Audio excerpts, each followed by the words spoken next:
দেবী গঙ্গা কেন রাজা শান্তনুকে ত্যাগ করে চলে যান সেই সম্বন্ধে আজকে একটু কিছু বলি।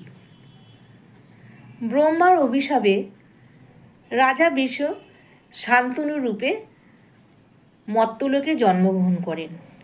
অন্যদিকে দেবী গঙ্গা ব্রহ্মার আদেশে মর্ত্যলোকে তাকে আসতে হয়। একদিন রাজা শান্তনু ছিলেন হস্তিনাপুরের রাজা। তিনি গঙ্গার ধারে হেঁটে বেড়াচ্ছেন। হাঁটতে হাঁটতে হঠাৎ করে এক অপরূপ সুন্দরী নারীর দর্শন পান তিনি। আর সেই নারী হচ্ছেন দেবী গঙ্গা। সেই নারীর দর্শন পাওয়া মাত্রই রাজা শান্তনু তাকে বিবাহের প্রস্তাব দেন।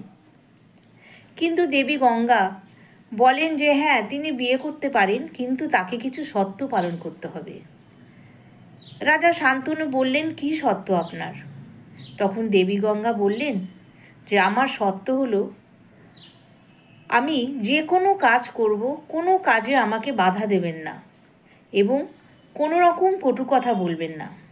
যেদিনই এরকম ব্যবহার পাবো আপনার থেকে, সেদিনই আমি আপনাকে ত্যাগ করে চলে যাব। রাজা শান্তনু দেবী গঙ্গার কথায় রাজি হলেন। অবশেষে তাদের বিয়ে হলো এবং তারা সুখে শান্তিতে সংসার করতে লাগলো।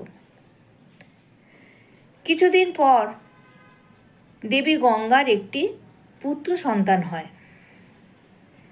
তখন রাজা শান্তনু খুব খুশি হলেন এবং রাজ্যেও খুশির সমারোহ হলো। কিন্তু পুত্র সন্তান জন্মালে কী হবে? দেবী গঙ্গা তাকে গঙ্গার জলে ডুবিয়ে মেরে ফেলেন। এইভাবে একে একে আরও 6টি পুত্র হয়। সেই 6টি পুত্রকেও দেবী গঙ্গা গঙ্গার জলে ডুবিয়ে মেরে ফেলেন। অবশেষে তাদের যে 8ম পুত্র হয়েছিল, তাকেও যখন দেবী গঙ্গা গঙ্গার জলে মারতে যাচ্ছেন, তখন রাজা আর স্থির থাকতে পারলেন না। তিনি অত্যন্ত মনে কষ্ট পেলেন। এইভাবে পরপর পুত্রগুলোকে সব জলে তুমি ফেলে দিচ্ছ, এই দেখে রাজা শান্তনু খুব দুঃখ পেলেন এবং দেবী গঙ্গাকে বাধা দিলেন এবং তাকে তিরস্কার করলেন যে মা হয়ে কি করে পারছো তুমি সন্তানদের মারতে? এই কথা শুনে দেবী গঙ্গা খুব মনে মনে রেগে গেলেন এবং বললেন, এই পুত্ররা হচ্ছেন অষ্টবসু।